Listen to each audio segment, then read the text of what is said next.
Hello friends, welcome to our channel Analytics IAS Academy and welcome to our these UPSC Civil Services classes where we have been discussing certain important issues, certain important strategy session dear friend related to civil services preparation and in same series of lectures dear friend.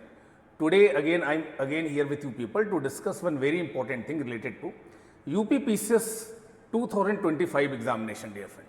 So if you have been targeting for this year UPSC examination dear friend, where examination is going to be held on 12th of October, so what are the important resources? वो कौन सी important books हैं जो आपको पढ़नी चाहिए? That is the objective of this session dear friend. So आज के session में हम आपके साथ जानने की कोशिश करेंगे कि UPPCS की अगर आप प्रिपरेशन कर रहे हैं तो कौन से इसेंशियल रिसोर्सेज हैं, कौन सी वो इसेंशियल बुक्स हैं जिन्हें आपको फोकस करना चाहिए अगर आप इस बार के प्रीलिम्स को टारगेट कर रहे हैं. सेशन स्टार्ट करने से पहले दोस्तों थोड़ी सी बेसिक इन्फॉर्मेशन मेरे बारे में. My name is Pankaj Shukla and I have been teaching civil services aspirant dear friend since last more than 1 decade. Civil services की इस प्रिपरेशन के दौरान यदि आपके कोई भी डाउट्स हैं, कोई भी क्वेरीज हैं, आप मेरे साथ इन सोशल मीडिया प्लेटफॉर्म के साथ जुड़ सकते हैं और आपके जो भी क्वेरीज हैं, आपके जो भी डाउट्स हैं वो आप मेरे साथ डिस्कस कर सकते हैं. अब देखिए बात करेंगे आज के टॉपिक के बारे में और जैसा कि हमने पहले भी डिस्कस किया है, हमने और भी बहुत सारे स्ट्रैटेजी सेशन लिए हैं कि देखिए ये जो डेट है 12 अक्टूबर की, that is very important dear friend. अगर आप इस बार का यूपीपीसीएस एग्जामिनेशन देना चाहते हैं तो almost 1 month time now you have, ठीक है, 30 दिन का समय आपके पास है. और बहुत सारे ऐसे बच्चे हैं जो और भी एग्जाम की प्रिपरेशन कर रहे हैं और लास्ट के जो 1 मंथ और 2 मंथ का टाइम होता है उसमें वो सोचते हैं कि हमें इस एग्जाम को थोड़ा फोकस तरीके से देने की कोशिश करनी चाहिए. तो देखिए अगर आपका टारगेट यूपीपीसीएस का प्रीलिम्स एग्जामिनेशन है तो दोस्तों आपको ये जानना बहुत जरूरी है कि यहाँ पर देखिए जो एग्जामिनेशन की स्कीम है, there will be 2 papers dear friend. एक पेपर आपका जनरल स्टडीज का होगा और दूसरा जो पेपर होगा दोस्तों जिसको आप जीएस पेपर 2 बोल रहे हैं, आप सीसैट भी बोल सकते हैं, जिसमें सीसैट का पेपर होगा. जीएस का अगर आप सिलेबस देखें तो ये जो सिलेबस है दोस्तों लगभग यूपीएससी का जो सिलेबस है वैसा ही है दोस्तों. और जीएस पेपर 2 का अगर आप सिलेबस देखें तो यूपीएससी में जो सीसैट का सिलेबस है लगभग वैसा ही है. हालांकि यहाँ पर हिंदी के भी क्वेश्चंस होंगे जो यूपीएससी में नहीं होते हैं दोस्तों. तो ये थोड़ा सा आपको यहाँ पर डिफरेंस मिलेगा दोस्तों.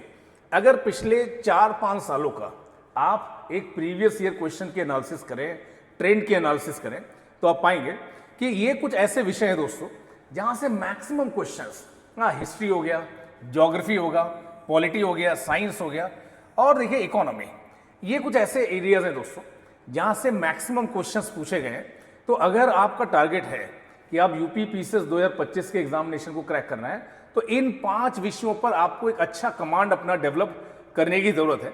और हर साल आपको पता चल रहा है कि देखिए जो करंट अफेयर्स है significantly dear friend almost 25 to 30 questions every year have been asked from current affairs dear friend. English, interpersonal skill, reasoning, decision making, general Hindi, इससे रिलेटेड भी क्वेश्चंस हर साल पूछे गए दोस्तों. और अगर आप देखिए 2024 का एग्जामिनेशन आप देखें तो यहां पर भी आप पाएंगे कि सामान्य हिंदी के जो क्वेश्चंस है दोस्तों आसानी से आप 12 से देखिए 15 क्वेश्चन हर साल पूछे आ रहे हैं. तो सामान्य हिंदी, सामान्य English, general Hindi, general English, ये एक ऐसा एरिया दोस्तों अगर आप इसको अच्छे से प्रिपेयर करते हैं और थोड़ा बहुत मैथ, रीजनिंग अगर आप पढ़ लेते हैं तो ये जो जीएस पेपर 2 का एग्जाम है ये भी आप क्रैक कर सकते हैं. इंडिविजुअली अगर आप बात करें, अगर आप इंडिविजुअली बात करें कैटेगरी वाइज, तो हर एग्जाम में दोस्तों यहां पर आप देख सकते हैं कि जो कट ऑफ मार्क्स हैं, ठीक है, जनरल कैटेगरी के लिए दोस्तों 125, हर साल ये कट ऑफ मार्क्स वेरी कर रहे हैं. बट सेफ साइड में मैं आपको यही बोलूंगा कि 125 + 5 अगर आप टारगेट करते हैं तो एक सेफ कट ऑफ हो सकता है जनरल कैटेगरी में. ईडब्ल्यूएस, ओबीसी, एससी, एसटी में भी साल दर साल ये कट ऑफ क्या हो रहे हैं, वेरी कर रहे हैं. तो देखिए ये जो कट ऑफ मार्क्स हैं इन्हें ध्यान में रखकर आप अपनी एक प्रिपरेशन स्ट्रेटजी तैयार कर सकते हैं कि देखिए अगर इस बार का एग्जाम मुझे क्रैक करना है तो सेफर साइड में इतने मार्क्स मुझे लाने हैं दोस्तों. अब जब आपने ये सारी चीजें समझ ली हैं कि ये कुछ एरियाज है जहां से बार बार सवाल पूछे जा रहे हैं, इन एरियाज को मुझे ज्यादा इंफेसाइज करना है और these are the cut of.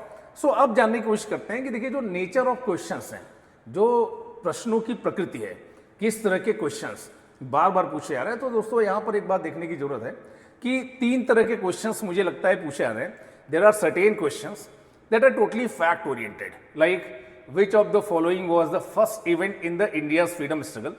ये जो सारे इवेंट्स हैं इंडियन फ्रीडम स्ट्रगल के, आपको बताना है दोस्तों कि इनमें से क्रोनोलॉजिकली ऐसा कौन सा इवेंट था जो पहला इवेंट था, रिवॉल्ट ऑफ 1857 था, या formation of Indian National Congress, या Surat split, partition of Bengal.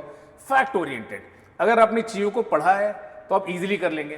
Then there are certain questions that are application oriented.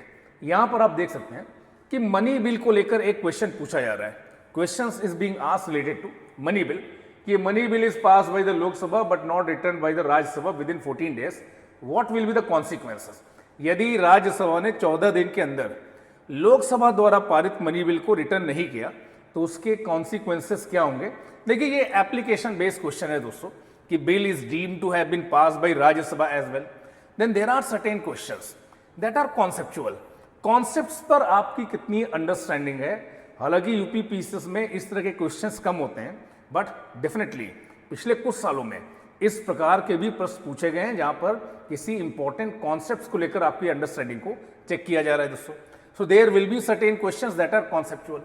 अब अगर देखिए आप उससे पूछे, जैसा कि बहुत सारे स्टूडेंट्स ने पूछा था कि वो मिनिमम रिसोर्स क्या है जिनसे हम इस एग्जाम को क्रैक कर सकते हैं, तो देखिए क्लास 11-12 की जो हिस्ट्री एनसीईआरटी बुक्स है दोस्तों, अगर आप इन्हें करते हैं या सपोज के लिए आप इन बुक्स को भी अगर आप कवर कर लेते हैं दोस्तों, ठीक है, तो आपके लिए हिस्ट्री में इसके बियॉन्ड क्वेश्चन आने की पॉसिबिलिटी बहुत ही कम है। उसके साथ साथ आपको पूर्वावलोकन करना है किसका, हिस्ट्री का। ज्योग्राफी में भी हमने आपके साथ पहले भी डिस्कस किया कि these NCERTs along with the previous year questions की जो एनालिसिस है वो आपको करनी है।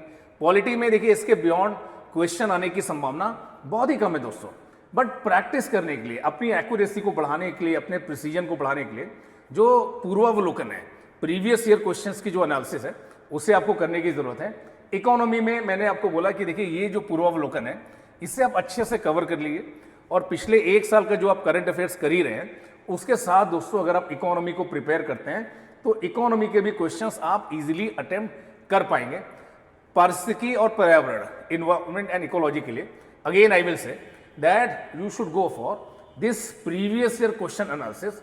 और देखिए जब आप प्रीवियस ईयर क्वेश्चन एनालिसिस को करेंगे आपको लगेगा कि 50 to 55% क्वेश्चंस बार बार दोस्तों रिपीटेड क्वेश्चन आ रहे हैं। So these are certain minimum resources science के लिए दोस्तों। मैंने आपको पहले भी बोला है कि बेसिक जो एनसीईआरटी बुक्स हैं along with previous year questions इन्हें आप कर ले जितना सीमित समय। अब आपके पास देखिए 30 डेज का टाइम है, बहुत ज़्यादा एक्स्ट्रा पढ़ने की आपको कोई ज़रूरत नहीं दोस्तों। और इस बार के जो एग्जामिनेशन में इसके बियॉन्ड आपको पढ़ने की कोई ज़रूरत नहीं है अगर आप 2025 के एग्जाम की प्रिपरेशन कर रहे हैं। और देखिए अगर आप करंट अफेयर्स को इग्नोर करते हैं दोस्तों, यूपी स्पेसिफिक 15 से 20 सवाल यूपी स्पेसिफिक भी क्या है पूछे गए हैं, तो इसे भी आप इग्नोर नहीं कर सकते। UP specific questions, current affairs question लगातार दोस्तों repeatedly questions have been asked from these areas. इनमें से कोई भी देखिए आप एक जो कंपाइलेशन है करंट अफेयर्स का उसे आप ले सकते हैं और अभी जो आपके पास 30 डेज का समय है उसमें आप इसे पढ़ सकते हैं। देखिए इसके beyond I would not recommend that you should go for any other material. CSAT में मैंने पहले ही बोला कि आपको प्रैक्टिस करनी है दोस्तों। जितने भी क्वेश्चंस देखिए सीसैट से आए हैं उन्हें आप प्रैक्टिस करिए। प्रीवियस ईयर के जो क्वेश्चंस हैं बार बार मैं आपको बोल रहा हूँ कि रिपीट किए जा रहे हैं। सीसैट में कोई अलग स्टडी मटेरियल करने की जरूरत नहीं है, बस प्रीवियस ईयर क्वेश्चंस की आप प्रैक्टिस कर लिए।